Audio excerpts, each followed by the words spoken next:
देखो भाई, बस सबसे पहले WTO में जाते ही ग्लोबलाइजेशन एक्सप्लेन कर देना। What is globalization? तुम बोलना integration, full integration of home economy with foreign economy, अपनी इकोनॉमी का दूसरी इकोनॉमी से इंटीग्रेशन होना। ग्लोबलाइजेशन में गुड्स का फ्लो, सर्विसेज का फ्लो, टेक्नोलॉजी का, लेबर का फ्लो होता है। लेकिन डेवलप्ड कंट्री में क्या है, और सारी चीज़ें उनके पास हैं, उनकी सिर्फ गुड्स और सर्विसेज फ्लो हो रही हैं, टेक्नोलॉजी और लेबर नहीं हो रही। डेवलपिंग कंट्री में टेक्नोलॉजी और लेबर भी होती है। बस यही है। अब WTO क्यों आया? वो ग्लोबलाइजेशन की वजह से ही आया, क्योंकि ट्रेड बढ़ती जा रही थी डेवलप्ड नेशन की, और डेवलपिंग नेशन अभी भी स्ट्रगल कर रहे थे। डोमिनेंस हो गया था बहुत ज़्यादा उनका, डेवलप्ड कंट्री का।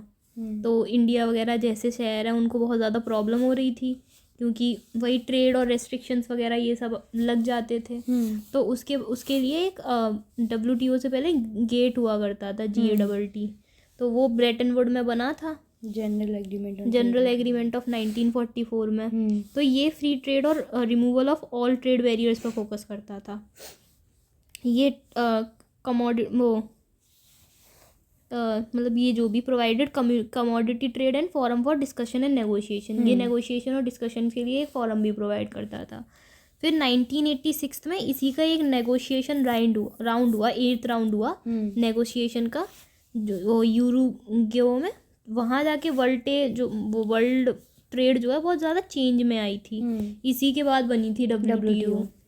ठीक है। एग्रीकल्चर का शेयर बहुत डिक्लाइन हो गया था, उसके बाद एम्प्लॉयमेंट का एग्रीकल्चर में वो भी डिक्लाइन हो गया था, सर्विसेज बहुत बढ़ गई थी। तो उरुग्वे राउंड जो भी था, उसमें न्यू कंपोनेंट ऑफ सर्विसेज आए थे, ये सब चीज़ें आई थी। Part 1 गुड इन 14 एरिया, ये लिखना इतना ज़रूरी नहीं है, सर के नोट्स में भी नहीं है। मैं बोला उस राउंड में काफ़ी सारे कंपोनेंट्स आए थे सर्विसेज के। ठीक है। तो कोई भी नेशन इस राउंड के बाद एक चीज़ पे वो नहीं कर पा रहा था, एग्री नहीं कर पा रहा था।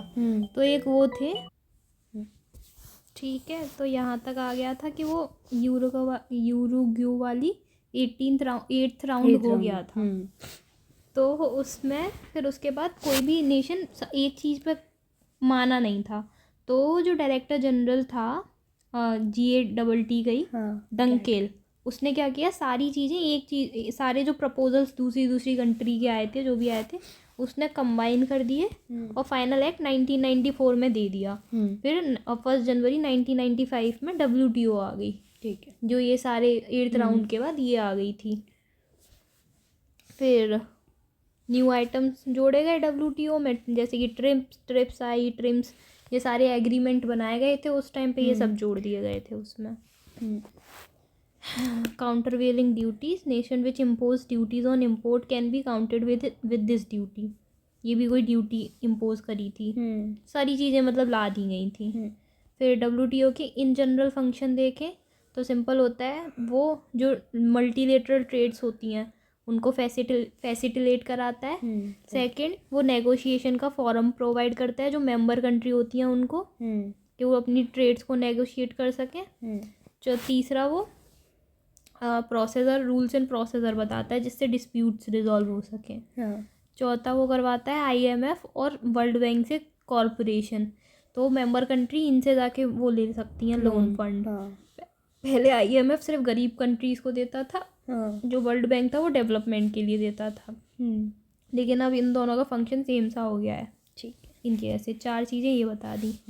अब एग्रीमेंट आए थे अलग अलग तरीके के WTO के थ्रू। तो सबसे पहला एग्रीमेंट ऑन कल्चर आया, एग्रीमेंट ऑफ कल्चर।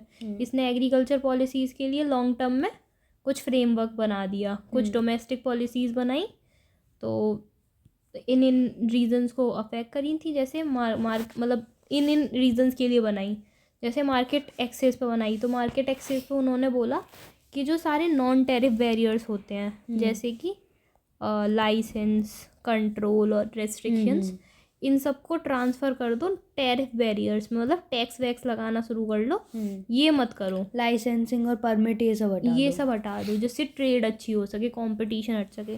तो मार्केट एक्सेस में उन्होंने ये बोला कि ये सब हटा दो, ये कर दो। तो उन्होंने डेवलप नेशन के लिए तो बोला था कि 6 साल के अंदर 36% रिड्यूस कर दो। डेवलपिंग के लिए बोला था 10 साल के अंदर 24% रिड्यूस कर दो। फिर डोमेस्टिक सपोर्ट वाली चीज़ आई एग्रीकल्चर में ही। फिर उन्होंने बोला एग्रीकल्चर में कि हम ना सब्सिडीज़ बहुत ज़्यादा दे देते हैं कंट्रीज़ जो हैं लोगों को, तो वो सब्सिडीज़ ख़त्म कर दो जिससे जो कंपटीशन है वो वाला वो रेस्ट्रिक्ट ना हो। तो मैं ऐसे कंपटीशन मतलब वो कर रहे हो, बढ़ा रहे हो किसी का, और ये अनफेयर ट्रेड और ये सब हो जाती है दूसरी कंट्रीज़ के लिए। तो in the form of subsidies given to farmers, the subsidies were to be remove so that farmers in all country have a levelled playing field. मतलब एग्रीकल्चर से रिलेटेड है तो फार्मर की सब्सिडीज़ हटाओ। तो इन्होंने बोला कि सब्सिडीज़ भी green, blue and amber box 3 type की होती हैं। एग्जाम्पल दे सकते हैं कि गवर्नमेंट इन पे सब्सिडी देती है, उन पे सब्सिडी देती है, ठीक है। अब उन्होंने 3 में सब्सिडीज़ को डिवाइड किया। तो ग्रीन सब्सिडीज़ क्या होती हैं, ये अच्छी होती हैं, इनसे ऐसा कोई अफेक्ट नहीं करती कि ट्रेड पे कोई फ़र्क पड़ रहा हो। बहुत कम सब्सिडी, जैसे उसके लिए दे दी, क्या बोलते हैं, रिसर्च और डेवलपमेंट के लिए दे दी, या गवर्नमेंट सर्विसेज पे ही खर्च कर दिया, मतलब वही research and development, disease control के लिए दे दी, इंफ्रास्ट्रक्चर के लिए, तो इनसे कोई ऐसा फ़र्क नहीं पड़ रहा है। तो ये ग्रीन बॉक्स होती हैं, इनको दे सकते हैं, परमिसेबल होती हैं। ब्लू बॉक्स जो होती हैं ये वाली ना फार्मर्स को देते हैं कि अपना प्रोडक्शन रोक लो, लिमिट कर लो प्रोडक्शन, तुम दूसरी चीज़ों में आ जाओ, स्मॉल स्केल इंडस्ट्री स्टेबल कर लो या ये सब कर लो। तो मतलब ये भी दे सकते हैं, पर इन पे सीलिंग लिमिट लगा रखी है कि ज़्यादा नहीं दे सकते ये वाली सब्सिडी। अच्छा, ये वाली कि तुम ये बिजनेस खोलोगे तो तुम्हें इतना पैसा देंगे। हाँ, वो वाला। तो इतना सब्सिडी, मतलब इसके लिए कह सकते हैं कि limit agriculture production for agriculture assistant to agriculture, जो भी है रूरल डेवलपमेंट के लिए, अदर सपोर्ट्स के लिए जो सब्सिडी मिल रही है इनको, स्मॉल स्केल। तो they do not impact the trade to a great extent, so they have to be capped. Ceiling limit होनी चाहिए बस, ज़्यादा नहीं होना चाहिए। एम्बर बॉक्स बिल्कुल ही मना करने को बोला था, क्योंकि एम्बर बॉक्स में ना प्रोडक्शन बढ़ाने के लिए दे देते हैं सब्सिडी, कि फ्री फर्टिलाइजर ये सब, ये वाली चीज़ हटा दो, इससे ट्रेड जो है वो हो जाती हैं। तो ये एग्रीमेंट ऑन ट्रेड हुआ था 3 टाइप से, मार्केट, डोमेस्टिक और ये। इसमें एक और आता था एक्सपोर्ट सब्सिडीज़ भी हटा दो, जो तुम बाहर सामान भेज रहे हैं उस पर भी सब्सिडी प्रोवाइड कर देते हो, वो भी चीज़ हटा दो, कि all members nation had to cut amount spent on export subsidies. फिर इन्होंने एग्रीमेंट ऑन टेक्सटाइल बोला। टेक्सटाइल ये था कि जो क्लोथिंग और टेक्सटाइल वाली कोटाज जो हैं, इम्पोर्ट कोटाज जो हैं, इन पर कोई भी सब्सिडीज ही था नहीं, कोई भी इम्पोर्ट ड्यूटी नहीं लगेगी। अच्छा, इन पे जो टेक्सटाइल और ये वाली है ना, क्लोथिंग वाली, हाँ, इन पे तुम इम्पोर्ट ड्यूटी हटा दोगे सारी। Phasing out of all import quotas on textile and clothing in span of 10 year. 10 साल के अंदर अंदर पूरा हटा दो। उन्होंने बोला जब तक WTO लेबर को ढंग से प्राइस नहीं देना चालू कर देगी, ड्यू वेजेस जो है प्रॉपर, तब तक तुम पूरा बैन ही कर दो इन कोटास पे, तो इम्पोर्ट कोटास पे, ताकि उनका सामान बिक पाए। एग्रीमेंट ऑन ट्रिम्स आया, ये मैंने शायद यहीं से पढ़ा था, सेम ही चीज़ है वो। एग्रीमेंट ऑन ट्रिम्स आया। ट्रिम्स का मतलब होता है ट्रेड रिलेटेड इन्वेस्टमेंट मेजर्स। ठीक है, इन्वेस्टमेंट से रिलेटेड मेजर्स क्या लिए थे उन्होंने? उन्होंने बोला था कि जो बाहर की मतलब फॉरेन कंट्रीज़ या फॉरेन इन्वेस्टर्स है वो इन्वेस्ट करते हैं, तो उनको भी ना नेशनल ट्रीटमेंट दो, उनको अपने ही तरह ट्रीट करो, उन्हें उनके साथ डिस्क्रिमिनेशन मत करो, ये बाहर के। तो इससे अच्छी ट्रेड, मतलब जो ट्रेड पॉलिसी है वो अच्छी हो जाएंगी। फॉरेन इन्वेस्टर्स को डिस्क्रिमिनेशन मत करो डोमेस्टिक और इसमें, ठीक है। तो इसमें कोई भी फॉरेन इन्वेस्टर के लिए रिक्वायरमेंट नहीं होनी चाहिए कि वो ये पूरी करे तब हम ये करने देंगे, जैसे पहले होती थी कि उनको मतलब हमारे लोकली चीज़ें खरीदनी पड़ेंगी, लोकल इनपुट खरीदने होंगे तभी वो अपना प्रोडक्शन कर सकते हैं, मतलब इन्वेस्टमेंट के लिए भी उनको लोकल चीज़ें खरीदनी पड़ेंगी, कुछ ऐसा सीन था। तो उन्होंने बोला कि ऐसी कोई रिक्वायरमेंट नहीं होना चाहिए। फिर उन्होंने बोला कि कोई क्वांटिटेटिव रेस्ट्रिक्शन भी नहीं होने चाहिए, कि जैसे फॉरेन इन्वेस्टमेंट किया किसी ने हमारी कंट्री से कुछ खरीदने के लिए, बोला कि हम 100 ही कार देंगे, तो ऐसी भी कोई रेस्ट्रिक्शन नहीं होनी चाहिए कि वो फिक्स कर दिया क्वांटिटेटिव रेस्ट्रिक्शन, कि initially there was a requirement to use local inputs, पहले ये चीज़ होती थी, तो इसको मना किया था। और ये वाली लाइन तो मुझे समझ ही नहीं आई थी, तो मैंने छोड़ दी। ठीक है, तो मतलब ये वाला पढ़ना ही है। ओके, ठीक है। फिर आता है एग्रीमेंट ऑन ट्रिप्स। ट्रिप्स आता है कि trade related to intellectual property rights. ठीक है। इसमें IPRs या जो भी हैं, इसने 7 तरीके के एरिया दिए थे प्रोटेक्शन में। Copyright, trademark, geographical GI tags, industrial designs थी कुछ, लेआउट फॉर इंटीग्रेटेड सर्किट्स, और एक दिया था पेटेंट का राइट, और undisclosed information and trade secrets, उनके जो सीक्रेट्स हैं। तो ये जो सारे पेटेंट्स थे वो पेरिस कन्वेंशन में कवर हुए थे। और which was flexible that country can, मतलब जो भी कंट्री जो भी अडॉप्ट करी है फ्लेक्सिबल थे। लेकिन अब WTO ने ये मैंडेटरी कर दिए हैं, और उनको एक ट्रांजिशन पीरियड दिया है सारी कंट्रीज़ को कि वो ये वाले जो लॉज हैं, ट्रिप्स के जो लॉ हैं, वो अपना लें धीरे धीरे, कि 10 साल के अंदर अंदर, तो 10 साल नहीं, कोई भी ट्रांजिशन पीरियड जितना भी दिया होगा उस साल के अंदर अंदर ये सारे लॉ जो हैं हमारे जैसे कर लो, WTO जैसे रूल्स एंड रेगुलेशन। जैसे उन्होंने food, medicine and drugs and chemical products पे बोला कि 20 साल तक पेटेंट मिल जाएगा, 20 साल तक कोई ले सकता है। 20 साल तक पेटेंट मिलता है। एक उसने पेटेंट का टाइम भी शायद सिर्फ 20 ही साल है। 20 साल है, इसमें 50 साल दे रखा है। जैसे कॉपीराइट और अदर रिलेटेड राइट्स जो हैं उनमें 50 साल तक का मिल सकता है। कॉपीराइट पेटेंट सिर्फ 20 साल तक, पेटेंट 20 साल तक बोला, तभी तो उसने बोला हमारे जैसे लॉ कर लो, WTO जैसे। फिर आई गेट्स होता है general agreement on trade in services से रिलेटेड आया था। ठीक है। तो यहाँ पे बोला था कि जैसे बैंकिंग हो गई, इंश्योरेंस हो गया, ट्रैवल एंड मैरीटाइम ट्रांसपोर्ट हो गए, सब सर्विस से रिलेटेड है। जैसे लेबर की भी मोबिलिटी हो रही है, तो ये भी उससे हो रही है, सर्विसेज के थ्रू ही हो रही है। तो गेट्स ने फ्रेमवर्क मतलब इन ट्रेड सर्विसेज के लिए प्रोवाइड कराया था। तो इसने बोला कि क्या क्या कमिटमेंट एरियाज थे इसके। इसने बोला कि मोस्ट फेवर्ड नेशन होना चाहिए, मतलब ये जो टर्म है ना मोस्ट फेमस नेशन, वो यहाँ जो मेंबर थे WTO के, उसने आपस में एक दूसरे को दे रखा था। अच्छा। उन्होंने बोला कि हम ना डिस्क्रिमिनेशन नहीं करेंगे, हम सबको, दूसरी कंट्री का भी बंदा हमारी कंट्री में आएगा तो सेम ट्रेड करने की सर्विसेज अगर वो दे रहा है तो उसमें कोई डिस्क्रिमिनेशन नहीं करेंगे, सेम ही मतलब वो प्रोवाइड कराएंगे treatment. All the member country grant each other this title. This means there will be no discrimination between service provider in that country and equal opportunity will be provided. बाहर से भी कोई आया तो उसको भी सेम ही treatment मिलेगा, और बाहर वाले कोई जो भी सर्विस प्रोवाइडर है। दूसरा बोला था ट्रांसपेरेंसी, कि जो भी ये काम चल रहा होगा, रूल्स और regulations regarding it service in trade है, वो ट्रांसपेरेंट रहेंगे, दिखा मतलब सब पता रहेगा, पब्लिश हुआ करेंगे। Transparency will be maintained that it all rules and regulation regarding trade in service will be published. GATT में ये आया था। इंटरनेशनल पेमेंट आया था कि कोई भी जैसा, मतलब अपने अपने पेमेंट के तरीके होते हैं, तो तुम मना नहीं करोगे कि हम इस पेमेंट को नहीं लेंगे, हर तरीके के पेमेंट लेने पड़ेंगे। No restriction will be made in terms of payment made for services. If a foreign trader is providing services in our country, then our country government can't restrict the payment. ठीक, या तो उनका नहीं लेंगे या फिर वो फॉरेन है तो हम पेमेंट देना चाह रहे हैं, तो ऐसा नहीं है कि तुम फॉरेनर हो तो हम पैसे नहीं देंगे, ये चीज़ है। फिर एग्रीमेंट ऑन डंपिंग आया। डंपिंग का मतलब होता है कि अपनी कंट्री में अपनी कंट्री में चीज़ सस्ती है और बाहर जाके महंगी बेचते हैं।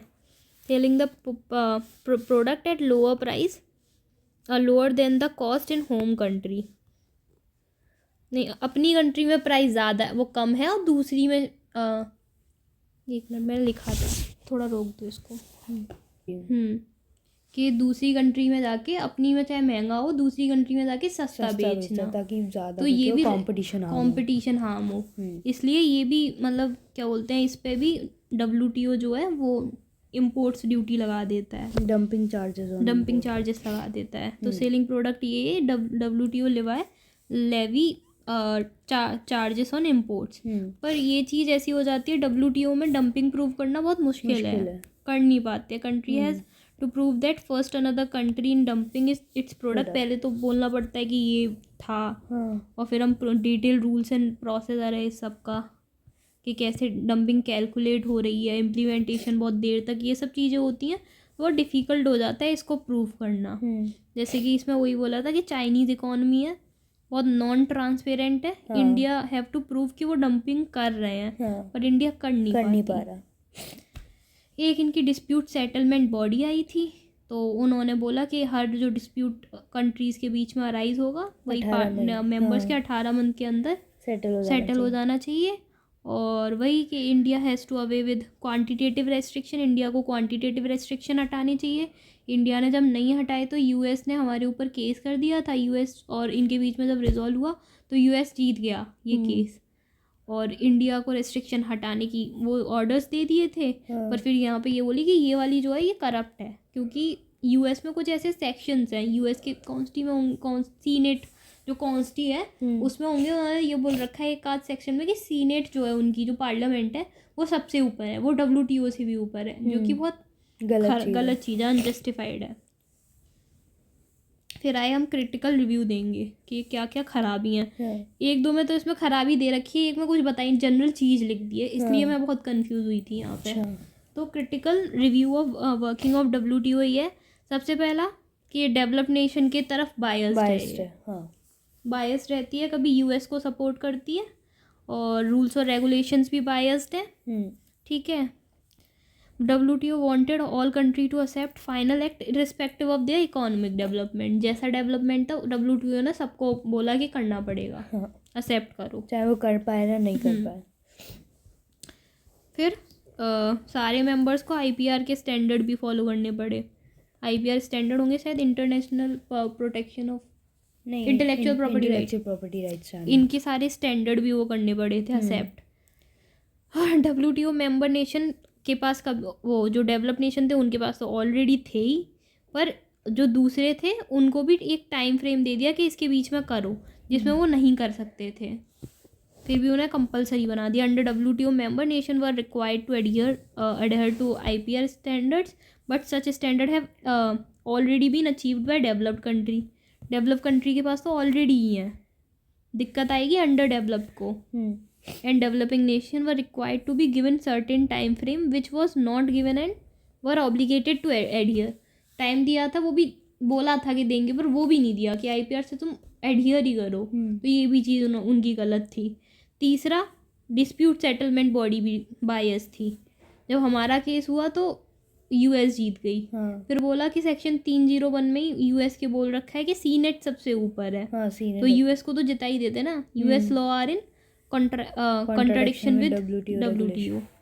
फिर डंपिंग की बात आई। डंपिंग में बहुत ज़्यादा यही है कि प्रूव ही नहीं कर पाते, ऐसे लॉ होते हैं, तुमने प्रूव भी कर दिया ना तो सिर्फ इम्पोर्ट ड्यूटी लगा देते हैं तुम्हारे ऊपर, उससे ज़्यादा कुछ नहीं होता। बैन लगा देनी चाहिए, बैन नहीं होती वो चीज़। फिर ट्रेड इन सर्विस था। ट्रेड इन सर्विस में ये है कि कोई बंदा है, मान लो कि मतलब IT में है और उसे बाहर जाके जॉब करनी है, तो यहाँ पे बहुत सारे रेस्ट्रिक्शंस हैं। ठीक है। Software engineer and professional they wanted to go abroad because of restriction on free movement of labour, they are not able to do, they are giving job to their own indigenous professionals, therefore it is half definition of globalization that they are adopting. WTO half definition adopt कर रही है। फिर इसमें बोला non tariff barriers, सारे non tariff barriers को tariff में convert कर दो, ये चीज़ बोली थी। तो इंडिया जैसी कंट्री एक्सपोर्ट पे ही डिपेंडेंट है पूरी, और बाहर वाले कंट्री तो एक्सपोर्ट टैरिफ और नॉन टैरिफ बैरियर दोनों ही ले रहे हैं। अब इंडिया जैसी कंट्री ना ले, ये बोल रहे हैं। तो एक्सपोर्ट से आ रहा होगा, जो नॉन टैरिफ बैरियर्स हैं उनसे भी तो पैसे आ रहे होंगे एक्सपोर्ट के थ्रू, या हाँ एक्सपोर्ट के थ्रू ही तो आएगा, तो उनको मना कर दिया है, और डेवलप कंट्री तो ऑलरेडी कर रही हैं।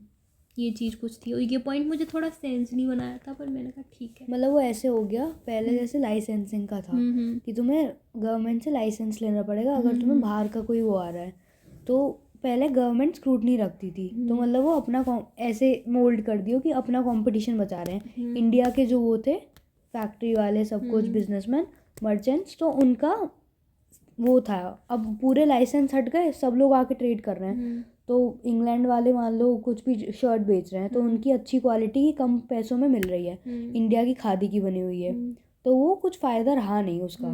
ये वाली चीज़ आ जाएगी भाई। टैरिफ नॉन टैरिफ बैरियर भी हटवा दिए थे। हाँ, तो इंडिया के लिए वही बुरा रहा। फिर एग्रीकल्चर पे था। अब इसमें ढंग से नहीं लगा, पर मेरा मानना ये है कि सब्सिडी दे रहे हैं भाई तभी तो फार्मर काम वो कर पा रहे हैं, वरना वो नहीं सब्सिडी कर नहीं देंगे पाएंगे। तो वो कुछ नहीं कर हाँ, पर पाएंगे। इसमें ये चीज़ लिखी है subsidies which had direct effect on agriculture were to be removed. ठीक है, ये चीज़ तो in developing nation they still continue but agreement on agriculture had legitimised all trade distorting subsidies. Amber box subsidy was suppose to be removed completely. इसमें मतलब बहुत general चीज़ें लिख दी थी, पर मैं तो यही लिख के आऊँगी कि डेवलपिंग नेशन अभी भी दे रहा है। हाँ, और उन पे कुछ फ़र्क भी नहीं पड़ रहा क्योंकि वो ऑलरेडी डेवलप्ड है। हाँ, इंडिया पे पड़ता है, अगर उन्हें नहीं देंगे तो किसान काम ही नहीं करेगा। और जो डेवलप नेशन है वो तो ग्रीन बॉक्स जो वाली सब्सिडीज़ थी उनके थ्रू दे देता है। और यहाँ पे एक जनरल सी चीज़ लिख दी, international trade in food grains is actually going to reduce the price of the food grain, so there is no need to buffer stock. कुछ ऐसे ही था, पढ़ाया होगा, हम पढ़ाएंगे अलग तरीके से। फिर आया लेबर स्टैंडर्ड्स एंड एनवायरनमेंट। यहाँ पे ये चीज़ है कि उन्होंने कुछ एक लॉज या कोई चीज़ दे रखी है WTO के अंदर लेबर स्टैंडर्ड्स के लिए भी और एनवायरनमेंट के लिए भी सेम चीज़। तो अब ट्रेड तो इन्होंने वो कर ही दी थी, ट्रेड के स्टैंडर्ड तो लाए ही थे। तो ये था कि जो डेवलपिंग कंट्री है वहाँ पे लेबर ज़्यादा चीप है डेवलप्ड नेशन से। तो डेवलप्ड नेशन को लगा कि यहाँ पे सारा ये लोग जो इन्वेस्टर्स हैं वो उधर चले जाएंगे, तो इन्होंने फिर बोला कि यहाँ पे वो जो लेबर लॉ भी लेके आओ। तो वही ट्रेड के वो WTO के अंदर थे ये सारे लॉ। तो developed country are imposing countervailing duties on imports of developing nations कि जो वो इम्पोर्ट ड्यूटीज़ कुछ तो था ये चीज़, वही है कि इन्वेस्टमेंट रोकना चाहते थे ये कैसे भी कि लेबर उधर सस्ती है तो लोग उधर इन्वेस्ट करेंगे, तो इन्होंने लेबर लॉ भी ला दिए थे। तो एक एडवांटेज जो उसको डेवलपिंग कंट्रीज़ को मिल रहा था वो भी उनसे छीन रहे थे। और सेम विद इन्वायरमेंट जा रहा है, यही सेम चीज़। फिर MFA था, MFA टेक्सटाइल से ही रिलेटेड है, टेक्सटाइल में जो एग्रीमेंट हुए थे। इसमें भी वो ना टाइम पीरियड दिए थे, बोला था ना कि 10 साल के का अंदर सारे वो चीज़ हटा दो, इम्पोर्ट ड्यूटीज़ हटा दो। तो मोस्टली कंट्रीज़ ने क्या किया, 10वें साल पे आके ये जो इम्पोर्ट ड्यूटी थी 51% हटा दी, और जबकि 10 साल में पूरी ड्यूटीज़ हटानी थी। तो उन्होंने बोला भाई ये फेजेस में होना था, ऐसे नहीं 10वीं साल पे आके तुमने एक साथ इतनी हटा दी। फिर उन्होंने बोला इस 10 साल के पीरियड में भी ना सिर्फ पोर्तुगल, ग्रीस, स्पेन और मैक्सिको को फ़ायदा हुआ और किसी को फ़ायदा नहीं हुआ। तो क्या बोलते हैं, इनको इमीडिएट एक्सेस मिल गया था मार्केट का और किसी को मिला ही नहीं था। दे आर द वन जिनको एडवांटेज मिला और किसी को मिला ही नहीं। फिर आया trespassing the sovereignty of state. WTO हमारी सोवरेनिटी को ख़त्म कर रहा है, बस यही चीज़। IPR लगा दिया, गेट लगा दिया, लेबर लॉ लगा दिए, ठीक है। फिर आता है इंडिया की कमिटमेंट्स क्या हैं WTO के लिए। इंडिया की कमिटमेंट WTO के अंडर वो क्या मतलब चेंजेस लाना चाहते हैं इंडिया वाले लोग। तो इंडिया सबसे पहला वही टैरिफ जो लगाती थी उसे मतलब वो करना है, नॉन टैरिफ को टैरिफ में बदलना था। तो इंडिया ने अभी टैरिफ वाली चीज़ें 67% कर ली हैं, जो कि पहले सिर्फ 6% थी। मतलब नॉन टैरिफ लगता होगा, अब टैरिफ वाली चीज़ें 67% हो गई, जो कि पहले 6% थी। तो उन्हें इंडिया को मतलब रिडक्शन ऑफ टैरिफ भी करना है बाय 2005 बोला था इन्होंने। मैंने इस तरीके से समझा, बाकी मुझे इतना समझ सेंस इसका बना नहीं कि जब टैरिफ रिमूव ही करने को बोले थे तो उन्होंने 67% क्यों कर रखे हैं, जो कि पहले 6% थे। पर ठीक है, मैंने इस तरीके से याद किया कि नॉन टैरिफ हटाने को ही बोले थे, टैरिफ लगाने को बोले थे। तो टैरिफ 67% कर दिए, मतलब पूरे नहीं हटाए पर 67 तक वो ले आया ऐसे करके, और पहले 60% था। ठीक है। दूसरा चीज़, ये वाला पॉइंट ख़राब है बहुत, मैंने तो लिखा भी नहीं था। As regard India's export to developed nation, India still faces ये एक जनरल चीज़ है। इंडिया ने बोला कि इंडिया की WTO के अंडर इंडिया की क्या कमिटमेंट है, इसने बस नॉर्मल सी चीज़ बोली, इंडिया डेवलप नेशन को एक्सपोर्ट करती है, तो इंडिया को अभी भी बहुत सारी चीज़ें फेस करनी पड़ रही हैं, जैसे वो और कुछ रूल्स होते हैं उन लोगों के, कुछ स्टैंडर्ड्स होते हैं प्रोडक्ट के, अप टू द मार्क चीज़ें चाहिए, यूनिफॉर्मिटी चाहिए, लेबर स्टैंडर्ड चाहिए, डॉक्यूमेंटेशन चाहिए, सब चीज़ चाहिए। तो इंडिया अभी भी टैरिफ से वो कर रही है, नॉन टैरिफ बैरियर फेस कर रही है। ये चीज़ बस एक जनरल चीज़ लिखी है, इसमें इंडिया को क्या करना है ये चीज़ तो बताई नहीं है। फिर तीसरी चीज़ है, इंडिया को सारी क्वांटिटेटिव रेस्ट्रिक्शन हटाने हैं, वही चीज़ जो वहाँ हुई थी, डिस्प्यूट मैकेनिज्म जो भी था, कि केस लगा दिया था और ये सब कर दिया था, ये चीज़ यहाँ पे है कि इंडिया उसके चक्कर में अब क्वांटिटेटिव रेस्ट्रिक्शन भी हटाएगी। India could have used quantitative restriction till 2003 but there was a case filed by USA, ये सब चीज़ें ठीक है। और इसमें बोला कि इंडिया रेस्ट्रिक्शन लगाती थी 2000 तब में 714 आइटम्स तक कि इतने खरीद सकते हैं, और 2001 में ये 715 था, फिर 2003 तक चला, फिर केस हो गया था। ठीक है। फिर ट्रिप्स वाली चीज़ अगर देखें तो ट्रिप्स में वही कि इतने सारे लॉ लाए हैं, तो उन लॉ से हम वो करेंगे, पेटेंट वगैरह सब मतलब उन लॉ को अपने जैसा अपने कंट्री में लाएंगे। तो उसकी वजह से पेटेंट लॉ में भी काफ़ी सारे अमेंडमेंट हुए, जैसे कि 1999 में हुआ था पेटेंट अमेंडमेंट एक्ट, 2002 में हुआ, 2005 में हुआ, फिर इन्होंने patent for protection of plant के लिए भी दे दिया था, प्लांट वेराइटीज़ के लिए, फार्मर राइट्स के लिए भी दे दिया था। मतलब सारे ये लेजिस्लेशन ले आए थे उसके अकॉर्डिंग, सारे IPR के अकॉर्डिंग। ट्रिम से अगर बोलें इन्वेस्टमेंट में उन्होंने मेजर्स क्या लिए थे, मेजर्स लिए थे इन ग्राउंड पे। उन्होंने बोला कि हम ये चीज़ें 5 साल के अंदर हटा देंगे, जो इनकन्सिस्टेंट मेजर्स है ना, ये हम 5 साल के अंदर हटा देंगे। एक चीज़ जो हमने लोकल कंटेंट रिक्वायरमेंट वाली चीज़ लगा रखी थी ना, कि अगर फॉरेनर आ रहा है तो उसको लोकल चीज़ें खरीदनी, एक हम ये चीज़ें हटा देंगे। जो हम डिविडेंड बैलेंसिंग लेते थे, कुछ मतलब कुछ कंज्यूमर आइटम्स होंगे उन पर उनका डिविडेंड लेते थे, ठीक है, कि ये हम उनसे लेंगे, वो चीज़ हटा देंगे। 22 टाइप के कुछ कंज्यूमर आइटम थे, उनसे लेते थे।